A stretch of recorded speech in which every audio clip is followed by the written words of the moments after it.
Yo, what's up everybody? Welcome back to the 31 Days of Horror. I am your host Moon616 and thank you once again for stopping in, guys. Yes, day 27 and we are slowly approaching the end of this 31 days here.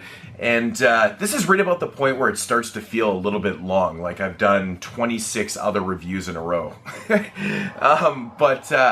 Yeah, it's been a tough last week, man. I'm still sick, and I just can't kick this shit, man. It's driving me nuts. But anyways, I'm still here with you guys, and I've got one here from 1958, released by Criterion. And it is a film that I've actually seen before, and I haven't seen it in many, many years. I bought this DVD used roughly a year and a half ago, 2 years ago, and I've never actually watched the DVD.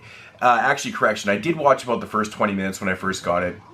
Got sidetracked, never popped it in again, but it has been a long time since I've seen this film, so I just wanted to revisit it because I remember this one being just outrageously ridiculous. And it is called Fiend Without a Face. I always love this title, man. It's just such a great title for a film. I don't know. But basically this one is about a mad scientist who is kind of experimenting with telekinetic powers and things like that.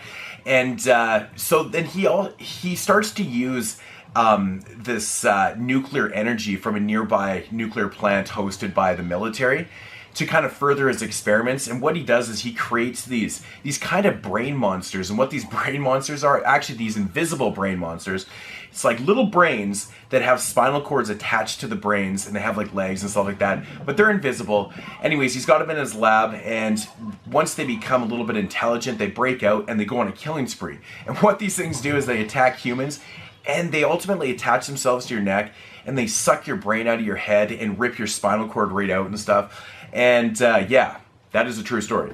And now it's up to this sergeant from the military to, put an end to all this madness. And yeah, that's the story right there.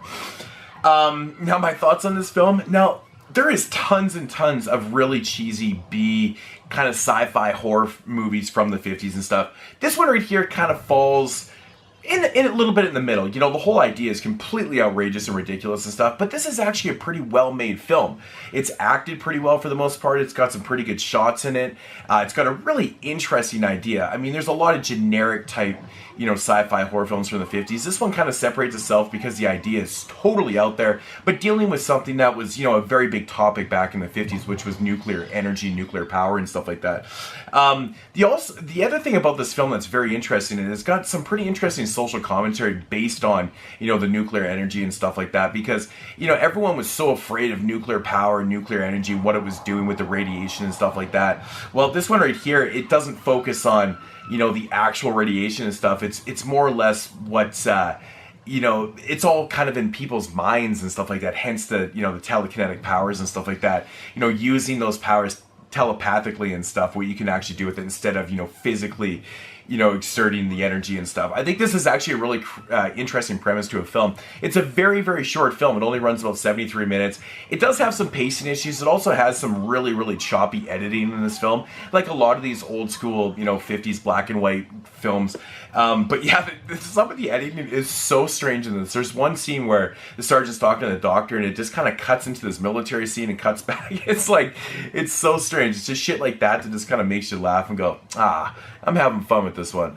But yeah, it does have a little bit of technical issues and stuff, but it suffers from a little bit of pacing. One thing about, there's this little subplot in this film with the sergeant and getting involved with this the scientist's helper, whatever, this girl. This love interest, man, I absolutely can't stand that subplot in this film. It's not very heavy or prevalent in the film, but it's there, and it's just why does it need to be there? It's completely ridiculous. It totally doesn't need to be there in a 73-minute film. But yeah, no, this one is pretty interesting for the, the first 50 minutes, and then the last 15-20 minutes, this one just goes batshit crazy. All of a sudden you get to see the creatures in this one. They're not just fully invisible. You actually do get to see them towards the end of the film, and it's got some really cool kind of stop motion effects and stuff. And that's another really cool thing, man. The effects in this film are really well done for 1958. It's actually quite surprising, but I love the design.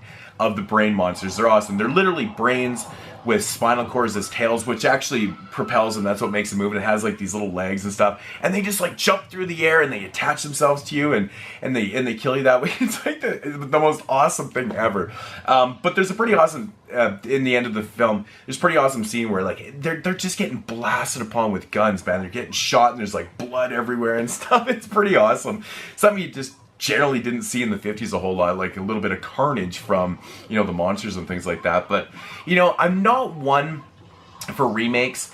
You know, I usually kind of stray right away from them, you know, just the idea of remaking a film. But this film right here would be a film I would actually be on board to remake. Even though I really do like this film, I think what you could do with a film like this today would be amazing, because it's very special effects heavy.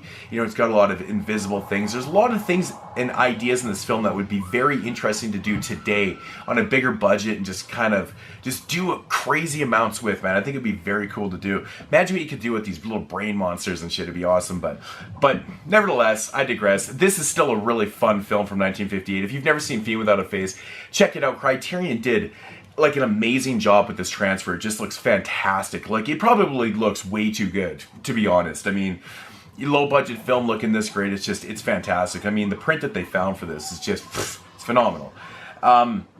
But yeah, not really a whole lot more to say about the film. If I had to rate this one, I give it about a 6.5 out of 10. It's not a great film, but it's super, super fun. But it's definitely worth watching for the last 20 minutes of this, because it's just unbelievable.